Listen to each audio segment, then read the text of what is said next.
جهنميان چې جهنم ته ورسی نو قران کې راغلي دي چې فتحت ابوابها. دا جهنميان چې ورته ورسی نو دغه وخت کې به د جهنم دروازې کولو شي چې دوی را رواني نو د وړاندې نه به دروازې کولاو نه. علما لیکي چې دې کې راز دا دی چې د جهنم ته دروازو رسیدو پورې کسو وجه دې پیش کړه او ځان د اخلاص کړوم نو لا دروازې بندي د نن نه تلو نه به بچ شي. او چې دروازې د جهنم تر ورسي او تر دغه وخت پورې دې مسوجه پیش نه کړه نو لاړې عمر لا تباش.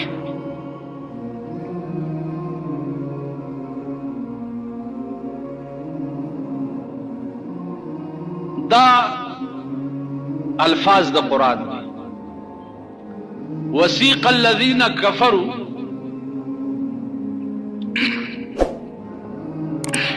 الى جهنم زمرا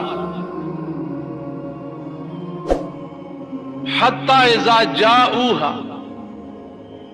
فتحت ابوابها. دلته یو بل نقطه ده. ساق یسوق شړلو ته ویلې.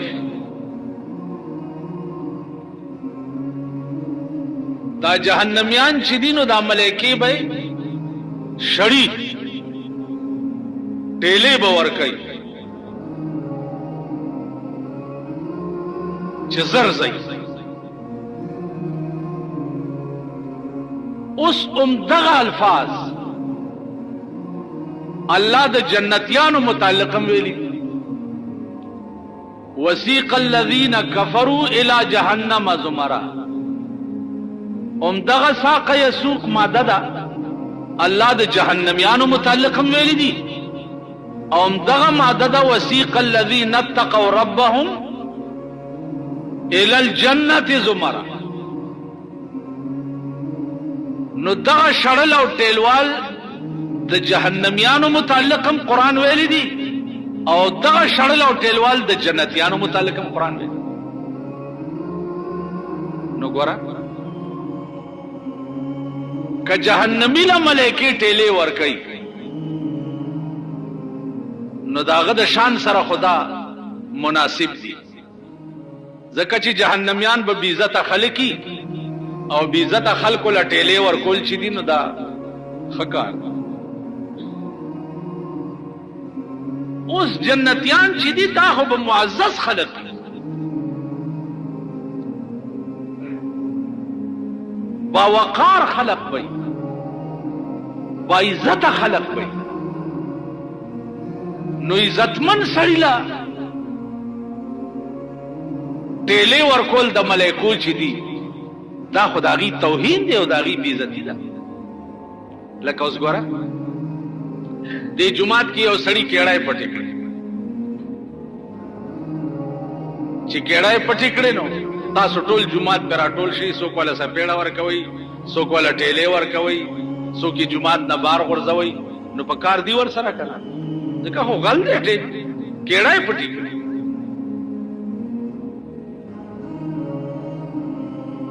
او کدی جمعات کې اوس تاسو کې یو معزز سړی دی نیک سړی دی او هغه داسې روان دی ته ولا ټیله ورکې چې زرزه مړه بلې دې خوا نه ټی چې زرزه مړه دا به مناسب وي. وای وای یو معزز سړی ته ټیلې ورکول دا خو دغه د شان خلاف. نو قرآن هم دغه ماده او دغه الفاظ د جهنمی متعلقم ویلي دي او قرآن کریم هم دغه ماده او دغه الفاظ چې ده د جنتی متعلق.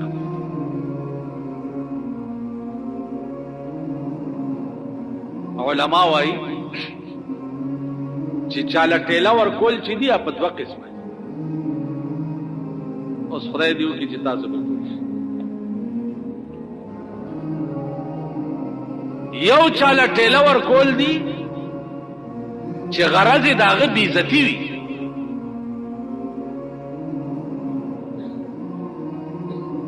تی دشمن اوس ته په لاره روان او دشمن په مخه درغی، دشمن په مخه درغی او دشمن در سره داسې اوږه وواله، نو ته به پرې ډس کې که نه به کې پښتانه یې که که تاسو پښتانه وی پرون به بېنظیرې ته ټوپی ور په سر وله. پښتانه چرته یې که تاسو پښتانه وی نو پرون به خټک ډانس چې دی ورته کول، یعنی ښځې ته ګډ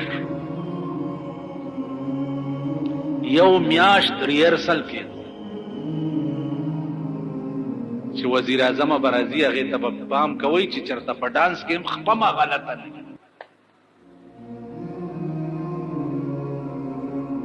ټیک نور ګډېږئ نور ګډېږئ. سهار مې چا سره خبرې کولې وی زمونږ د هلکوالي زمانه کې به چېرته زیات نه زیات هلکان چې را جمع شو نو په میخه به سور شو ټپه به یې وویله یا به جوار ساتل هلته به یې ټپې مپې وویلې دغه به زمونږ لویه مستي وه. نو ما وی چې هغه وخت کې خو نور څه وونه اوس ټپو څه ضرورت دی، اوس خو ښځې ټپې وایي، هلکان ټپې وایي، جینکۍ ټپې وایي، بادشاهان ټپې وایي، وزیران ټپې وایي، مولیان ټپې وایي، پیران ټپې وایي، میاګان ټپې وایي. استاد ټپو ضرورت پاتې نه اوس خو ټوله دنیا ټپې وایي، تی خالی اوره هر کور ډمخانه او کنجرخانه دا ټپې پکې شته، ګډا پکې شته، غزلې پکې شته، جینکۍ پکې شته، د جینکو حکیم میچ پکې شته، د جینکو جنګي او هر ځای ښکارېده پکې شته. استاد ته د ټپو نوبت نه کېږي، د ټپو ته اوسګارېږي نه. تاسو خیال راغی ټپې خو به هغه هلکان وي چې غریبان به اوسګار و یا به پټیو یا به دیو نور څبونه یا به میخه و یا به سنډاو نور څبونه نو په غوږ به لاس کې خو یا قربان اواز به و. اوس خو ټول ملک یا قربان دی، بازارونو کې چې روانې ټول بازارونه صاحب یا قربان، میوزک سنټرې دی او کنجرخانې دی او ډمخانې دی او بایسکوپونه دی او سینماګانې دی. اوس خو ټول ملک ډمتوب او کنجرتوب دی، نو ستا د ټپې ویلو نوبت نه پیږي.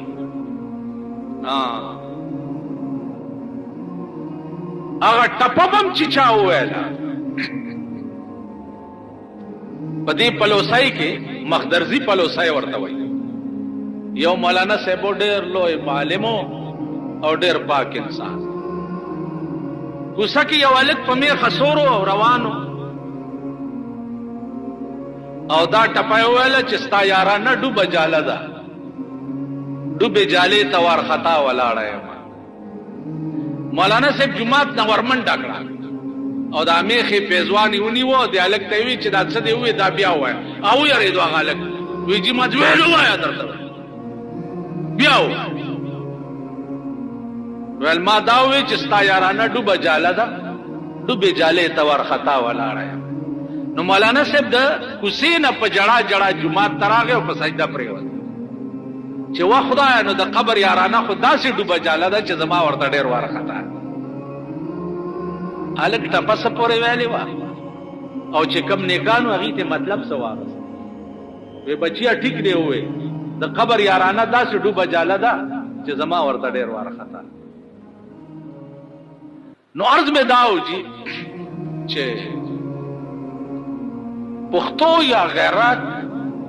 یا ایمان یا حیا دا خو مونږ کې پاتې نه ده، مونږ نه هر څه وویل.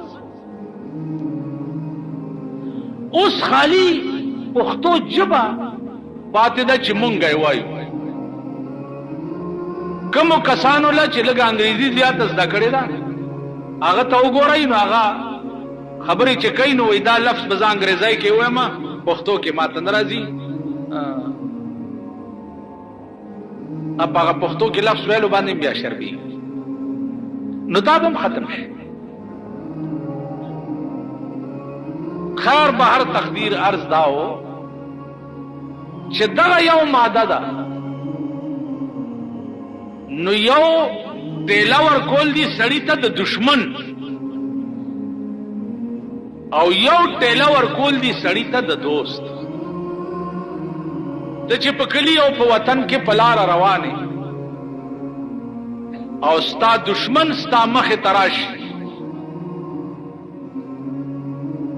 او په قصد باندې تا سره اوږه ووایي، نو ته به بېډازو کې چې ته زما دشمن یې، تا ما سره اوږه څنګه وواله، تا په زور ما سره ځان ومګړ. او یو ستا دوست دی او محبوب دی، او ته په لاره روانې، هغه در باندې رستو نه سترګې پټې کړي او یا در سره اوږه ووایي، نو چې ته ورته وګورې او هغه سړی ستا دیرینه دوست وي، نو د هغه په اوږې والي به ته خوشحال شي او که خفه به شي؟ تاسو وایئ. علما لیکي چې د جهنميانو ته ټیلې ورکول د ملایکو چې دي، دا به په اعتبار د هغې د شرمولو او د رسوا کولو وي چې زر ځئ خدای بیړه تباه کا، جهنم ته زر ځان رسوئ، نو د رسوایۍ ټیلې به وي. او جنتیانو ته چې ټیلې ورکوي، نو هلته به راز بلي، هلته به راز دای. ما یو ټکی کړی دې ته لږ سوچ وکئ چې د جهنم دروازې به تر هغې بند دي چې تر څو پورې وررسېدلي دي. اوس قرآن کې هم دې رکو کې راځي چې وسیق الذین اتقوا ربهم الى الجنة زمرا حتى اذا جاءوها وفتحت ابوابها. د جهنميانو ذکر چې دی هلته واو نشته، واو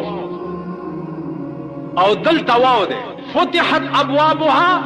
اوس به دروازې کولو شي چې جهنميان در ورسي، او دلته وفتحت ابوابها،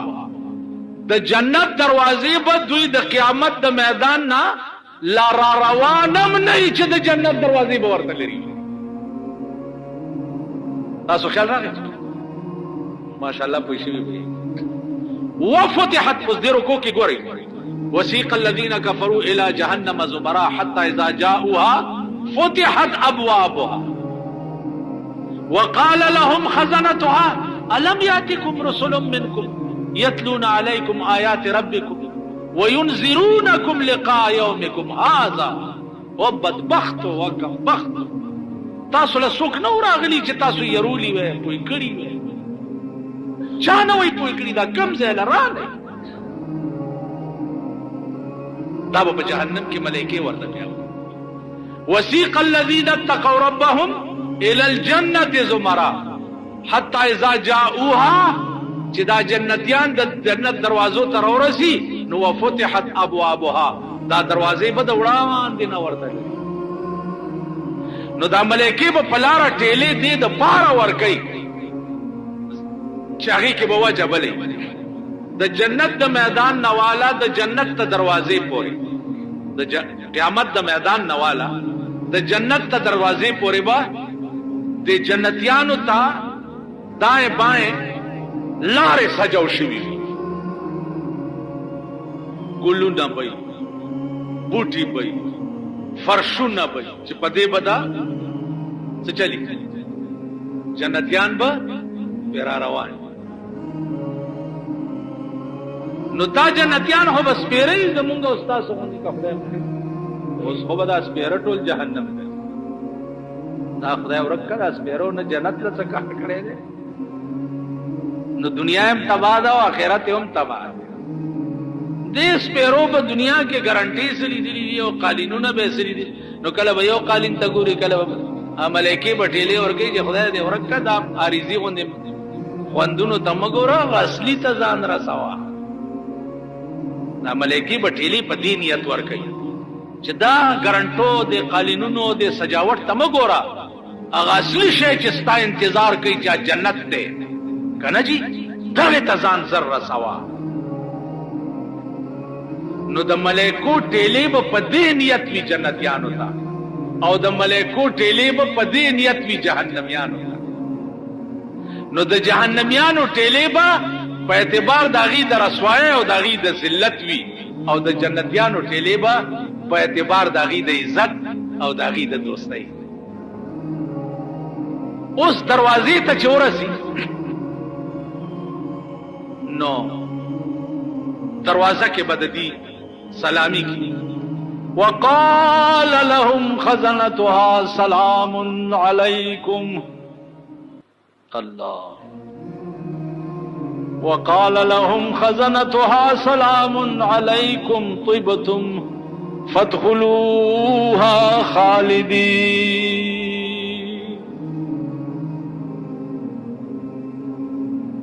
د جنت دا ملائکی بدی جنتیانو ته په دروازه کې وای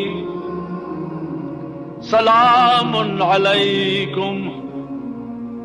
سلامی به ورته.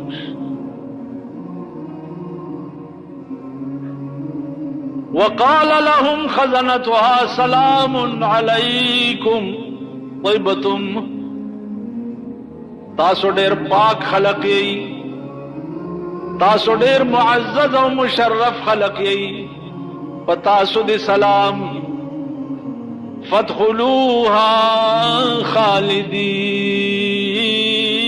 خالدین، راننوځئ دې جنت ته خو په داسې راننوتو سره چې تاسو به ټول عمر په دې جنت کې یې، بیا به هم کې څوک نه وباسي. دا خالدین قید ور سره ولې ولګېده؟ خالدین قید ور سره ځکه ولګېدو چې هسې نه چې جنت ته د میلمستیا په نیت نه ایستي او بیا به یې وباسي، که نه جي بیا به یې وباسي. نو الله به ورته وایي چې نه فادخلوها خالدین، ننوځئ دې جنت ته خو په ننوتو د همیشوالي سره. ټول عمر به تاسو په دې جنت کې یې، بیا به دې تاسو څوک نه وباسي چې ننوځي. سلامي وشي، ننوځي جنتیان ټول جنت ته. اعلان به وشي په جنت کې چې نن دا ټول اهل جنت چې دي خدای به وایي دا نن زما مېلمانه دي. اے الله اے الله مونږ ته نصیب د خپل حبیب په خاطر. اعلان به وشي چې دا ټول اهل جنت نن زما مېلمانه دي. ړومبی روټۍ به الله وی دی ته زکو. نو عزیزانو د جنت هغه شی حدیث کے راضی جناب رسول اللہ صلی اللہ علیہ وسلم فرمائی ما لا عین رأت ولا اذن سمعت. د جنت هر شی بداسي چا بنه د دنیا سترګو لیدلې او نه د دنیا غوګونو اورېدلې. او تمره قدر حدیث کې راځي چې په جنت کې ړومبنۍ میلمستیا به د جنتیانو چې کیږي، نو ړومبنۍ میلمستیا به د الله د طرف نه نور نعمتونه خو چې صحیح هغه به وي، خو خاص نعمت په پکې د میانو کلیجي وي. میان پیژنې؟ کبان، مچھلیان. نو خصوصی طور ړومبنۍ میلمستیا کې اعلی قسم خوراک بچي ابد میانو کلیجي. اوس د جنت د مئی کلیجي خدای دې ور والا او خدای مور والا نو چې بیا وګورئ چې څنګه به خواندي او څنګه به دا به عزیزانو ړومبنۍ میلمستیا. دین مخکې به بیا تقسیم کیږي، هغه باس په بلې جمعې ته کوو. او نن هغه نقطه سره وایو چې دا نور حیوانات چې دنیا کې حلالیږي او په تبرونو والے کیږي او په اور باندې پخیږي او بیا موږ خورو. دې څه ګناه کړی ده چې دوی له په دنیا کې دا سزا ملاوي؟ دا سوال وکړه. ها جی چا څه جواب مهرباني کړی ده؟ ها کړی ده؟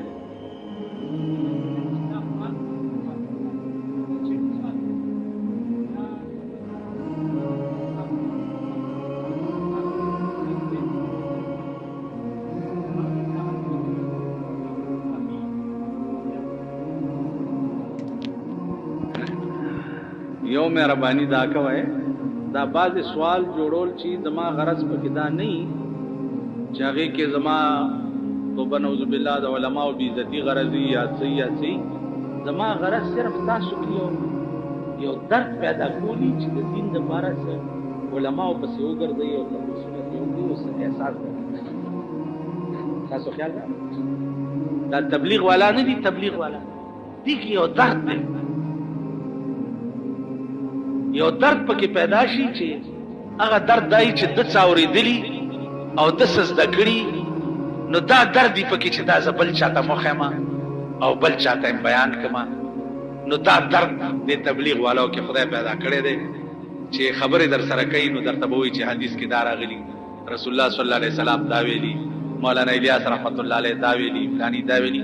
دا یو درد دی چې قدرت د سړي په کې پیدا کړي. په دې جمعهتونو کې وګورئ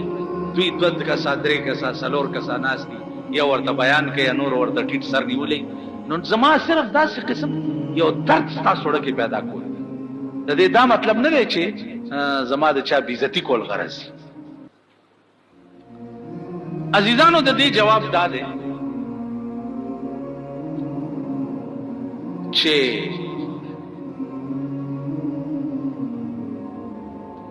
حدیث کې راغلی دی چې ټول دنیا تاسو د لپاره پیدا ده وانتم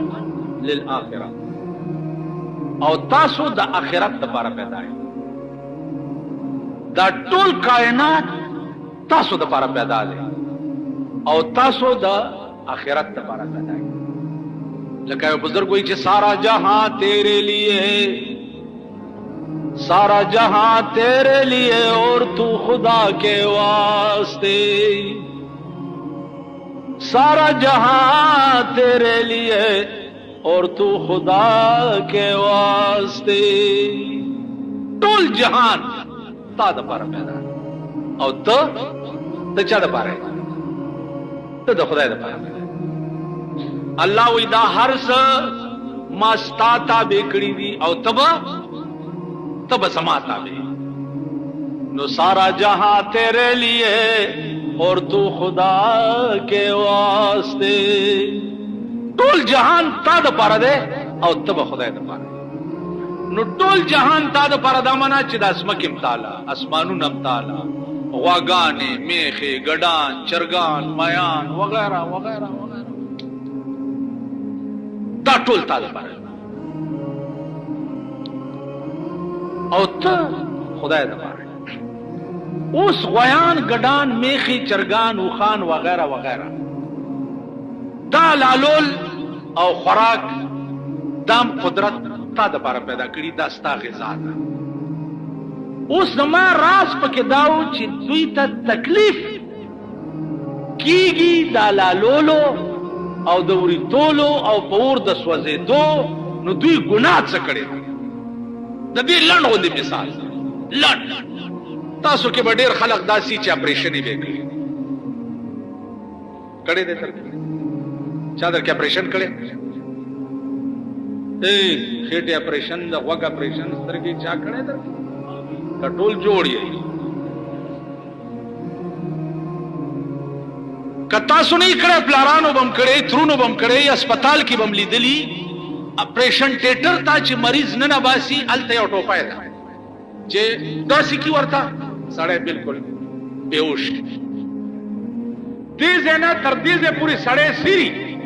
او سړي ته پته نه لګي. سترګې اپریشن کوي دلته ورته یو ستن وایي، ثابته سترګه تې بار راوباسي پکې څه کار کوي سړي ته پته نه لګي. تاسو خیال راغلی؟ قدرت ګډ غوا میخه وغیره وغیره چې مونږ حلالو بیا یې مونږ خورو بیا یې مونږ تیکې تیکې کوو بیا یې مونږ قیمه کوو الله تعالی د هغې نه هغه احساس د درد وباسي په دې خبره پوه شئ د درد احساس چې دی هغه ترېنه وباسي نو که هغې باندې هر څه بیا کې لکه د نشې ټوپۍ چې مریض ته په سر کړي او ټول بدن یې تیکې تیکې کې مریض ته پته دی هغه احساس د درد ته وباسي تاسو به یو بل ټکی وکړئ چې احساس د مریض له ټوپۍ ور په سر کې یو سړی بیهوش نو چې څه وخت کې هوش کې راشي هغه زخمونه خو بیا درد کوي که نه کوي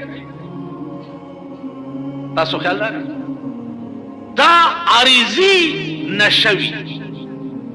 چې بیا سړی په هوش کې راشي ځکه چې عمر له بېهوشه پرېږدي نو بیا د اپریشن ضرورت څه شو خو بس مړ عمر له خو بېهوشه نه شي پرېښودی عارضي نشه حیوانات چې څه وخت کې تا حلالې دا عمري نشه شي چې عمري نشه شي بیا هوش کې اډو راځي نه چې هوش کې راځي نه هغې ته د خپلو وریتېدو او د پخېدو او په تبرونو د والو اډو احساس نه کوي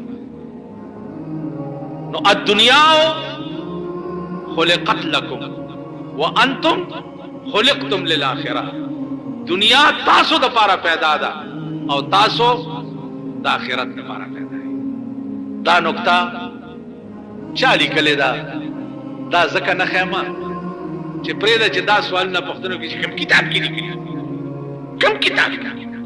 لکه تېرو ورځو کې ما یو مسله کړې وه چې د مړي خبر ګرځول چې دي دا خلاف سنت دي چې مړی وشي که نه اعلانونه به نه کوي سرکونه افسوس کے ساتھ اعلان کرتے ہیں کہ پلانے مر گیا ہو پلانی ٹائم بے جنازی پل لوڈ سپیکر اعلان کی گیا ہو پل سوزکو کے اعلان کی گیا ہو چیٹے پلانی کلی لچیٹے پلانی کلی لچیٹے پلانی کلی امڑے تیری دی قرآنو نا دا کلو چیٹے ورطا ہے مڑے تیر دا انیتی جڑلو لو غٹ سری ورطا راشی ہو کٹ سری ورطا راشی ډېر ورځو کې دلته یو مړی شوی ویلې ویل لکه جنازه په خیال راوچته وایي چیف منسټر صاحب جنازې له را روانه زه ترې لاړم هلته هدیره کې کېناستم وایي چې چیف منسټر یې جنازې له راځي نو مړی هسې بخلی دی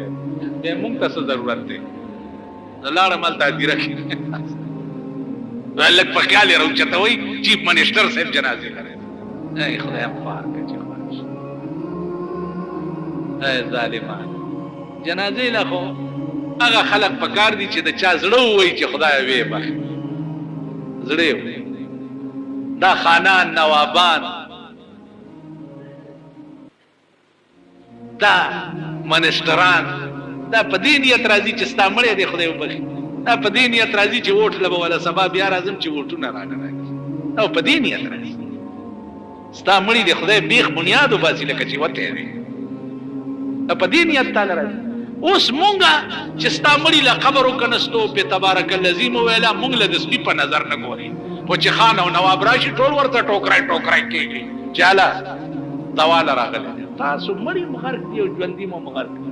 بیړي مو تباه ده مړي مو غرق نو ما وی چې د جنازې خبر ګرځول دا خلاف سنت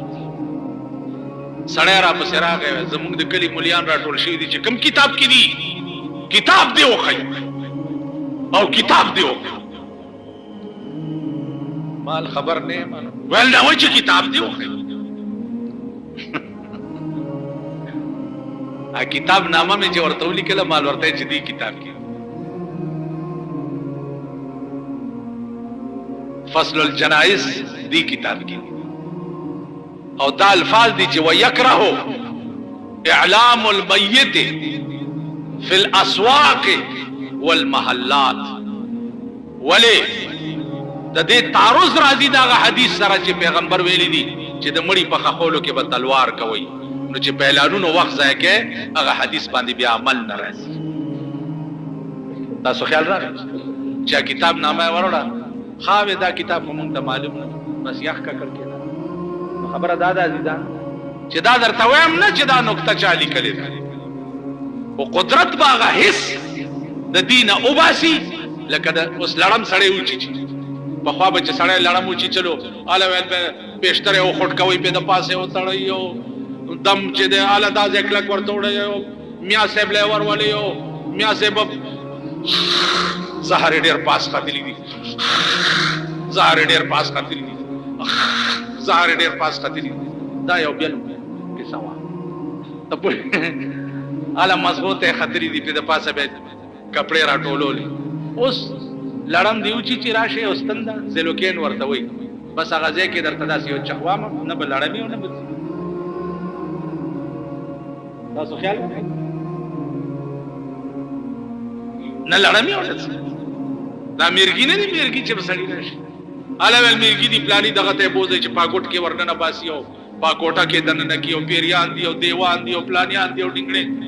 د میرګو راشي ګولای دي بس ګولای ده چې وی خوري نه بدر باندې میګی راځي نه بدر میګی وی او نه بد اسم تاسو خیال نو خبره ده چې زه ډمبري چې چلے ومنو یو لورغه مېر ما سره زوره ور اجازه ده او خدای باور وکي چې دمه واچول مال جوړ لاس را نه پریوت دا سه درد زیات شو مال نور زیات شو ول ډمبر ډیره تیز وا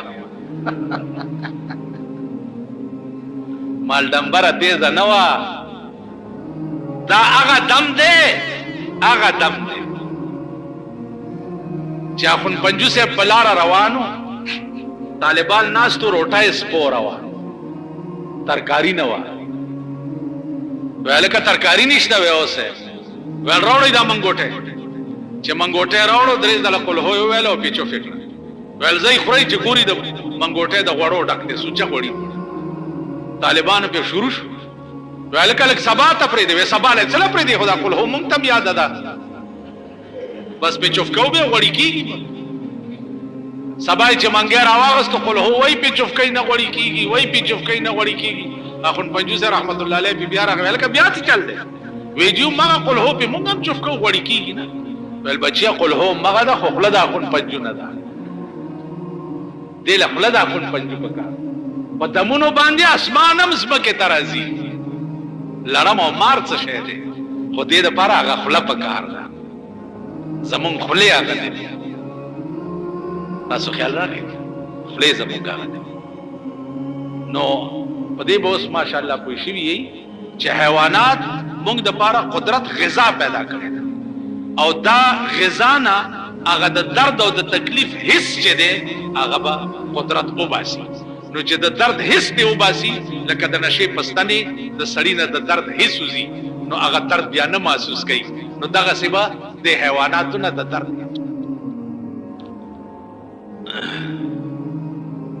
تیرا جمعه باندې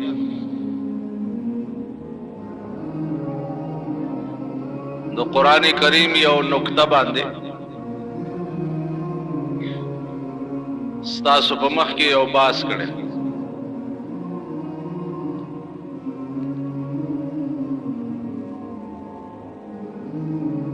عزیزانو قران کریم هغه کتاب دی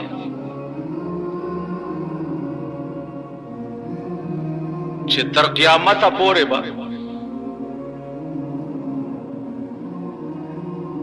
اغا نکات او اغا باریکات د دن روزی چې عقل به ورته حیرانی او جواب به سوک نشي و اغا نکتا کتا ستیادی ما پواو باندې ویلې وا چې په دې یو رکو کې د جهنميانو باس ده نو یوځه کې الله وسيق الذين كفروا الى جهنم زمرا حتى اذا جاءوها فتحت ابوابها دلته واو نشته فتحت ابوابها او دغه الفاظ دي د دې رکو په مخکې وسيق الذين اتقوا ربهم الى الجنه زمرا हत्ता इज़ा जाऊहा वफतिहत अबवाब। अल्फाज गोरे हु बहू यौ शे, लेकिन यौ जे के अल्लाह वाव वेले दे और बल जे के वाव न दे। तासु ख्याल रहा दे अल्फाजु के इस फर्क निश्ता। वसीक़ अल्लज़ीना कफ़रू इला जहन्नम ज़ुमरा हत्ता इज़ा जाऊहा फतिहत अबवाबुहा। उम्दा अल्फाज दी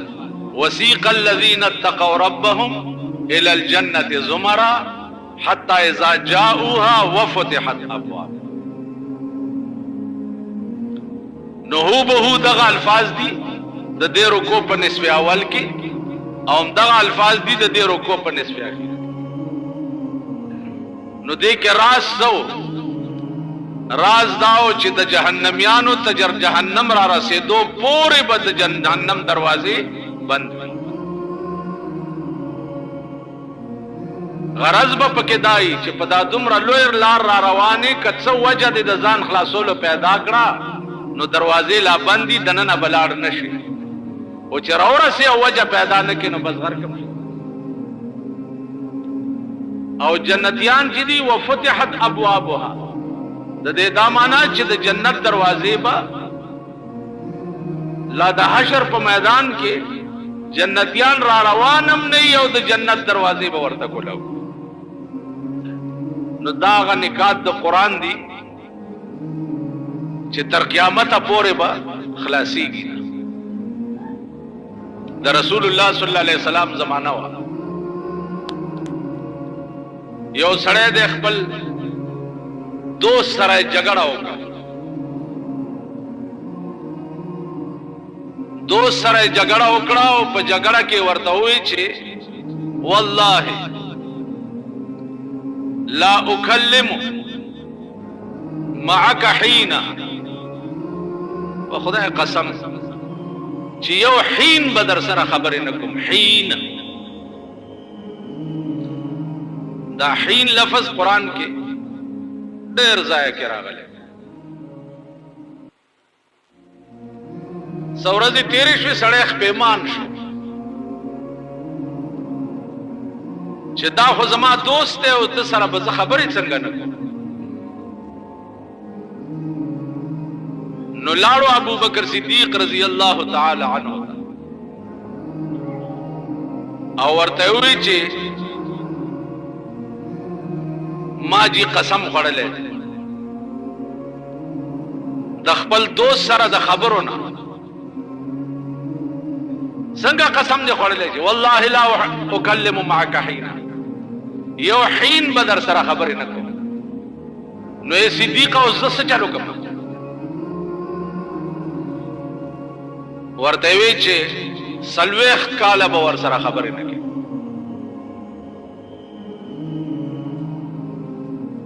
ब्या कवा आ सड़े वही वाह वाह जयो रज न शमटिंगे दे अगर सरा द खबर न कोड और सिद्दीक अकबर वही चे सलवेख काला बवर सरा खबर न के असे मेहमा चे दे त सोच चुकी चियो सड़े दे कसम खुरी उस पैमाने दे नो द कसम इलाज लटई प इलाज पसी गिरजी चे गुनाहगारम नशमा और दाकार उमश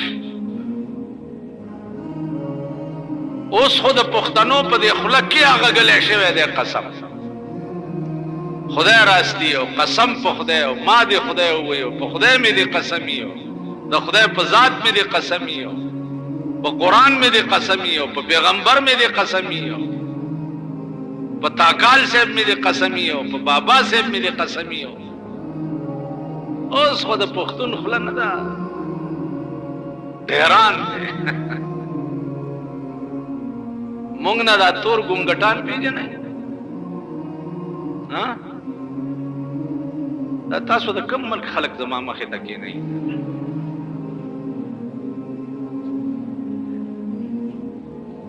खुदा खबर सब دا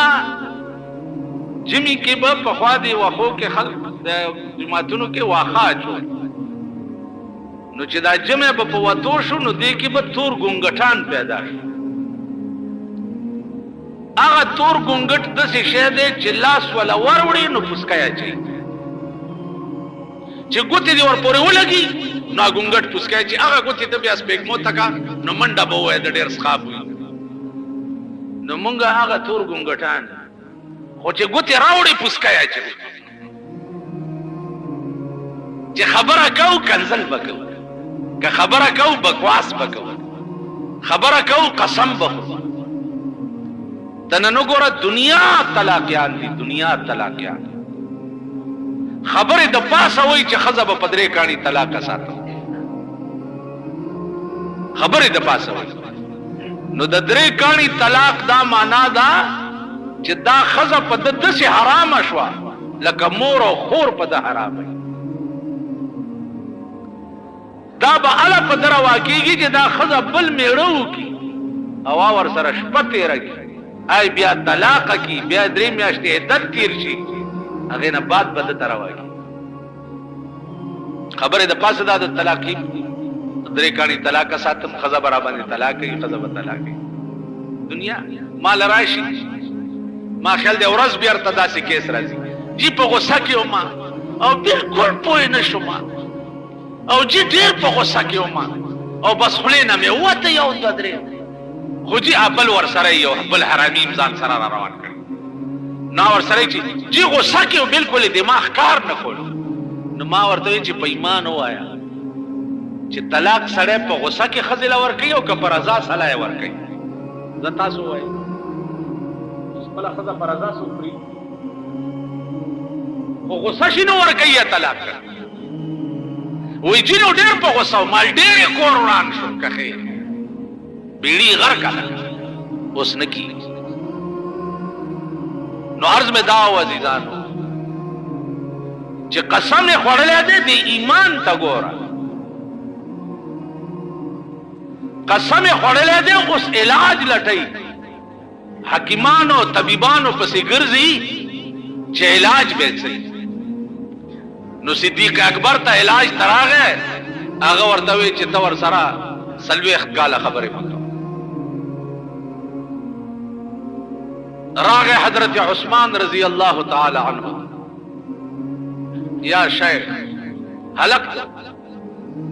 غر کے ماں دوست میں ہو اغنہ میں قسم پڑ لے چلا اکلم معاک حینا یو حین بدر سر خبر نکو حضرت عثمان ورتوی چی تر مرگ پورے ور سر مکوا بیا کوا اگوی چی مرشم بیا بیتا وی بس تر مرگ ور سر خبر نکو سڑے نور غم زدہ شو چی نور غم زدہ شو راگے حضرت عمر رضی اللہ تعالی عنہ ویجی دا مسئلہ پیخدا ابو بکر صدیق تورا غم دائے ویلے عثمان ذی نورین تورا لم دائے ویلے استا تران حضرت عمر ورته فرمایل چې حین نه دی قسم خوړلې دی وی چې او جی حین ولزا تر ماخام ور سره خبرې مکه و بیا کوا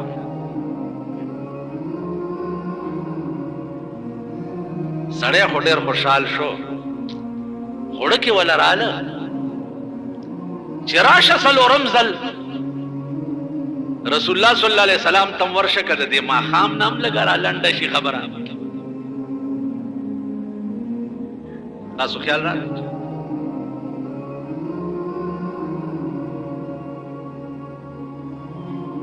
ما خام نم را مخکې شي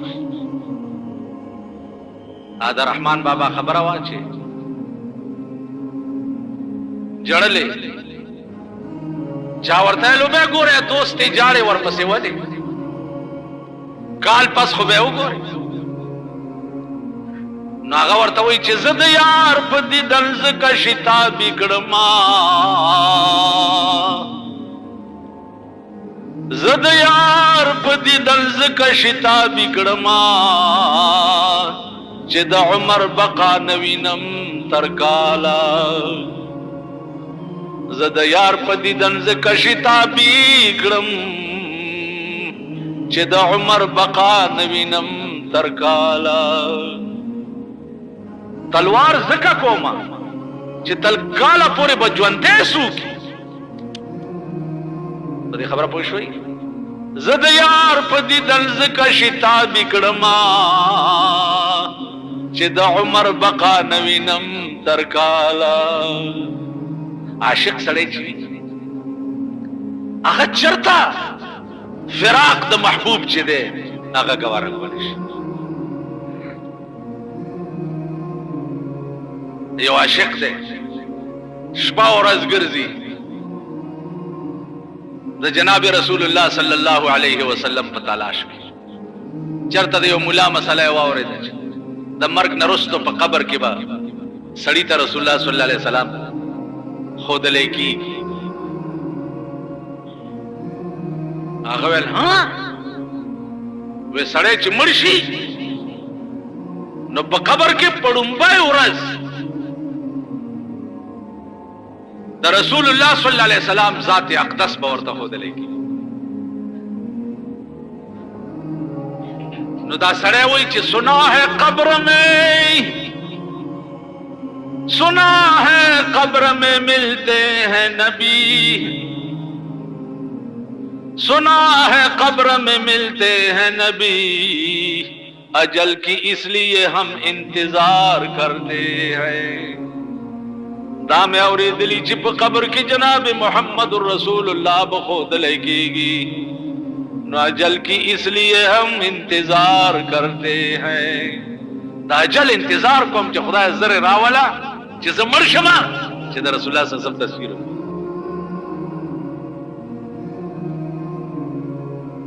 مرګ غواړي چې یا الله زر میں مړ سنا ہے قبر میں ملتے ہیں نبی اجل کی اس لیے ہم انتظار کرتے ہیں اس د جناب رسول اللہ تصویر خوب په قبر کې هر چاته ښودلی کېږي که سړی نیک ویم ورته به ښودلی کېږي او که سړی بد ویم ورته به ښودلی کېږي ګوري به هر سړی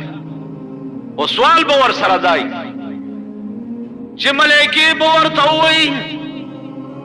چې ما كنت تقول في حق هذا الرجل او مریا د دې هسته متعلق دی په دنیا کې څه خیالو دا سړی چې څه وخت کې وګوري جناب محمد رسول الله تا دې به څه وایي وای بهذا محمد رسول الله وآمنا به دا جناب محمد رسول الله دے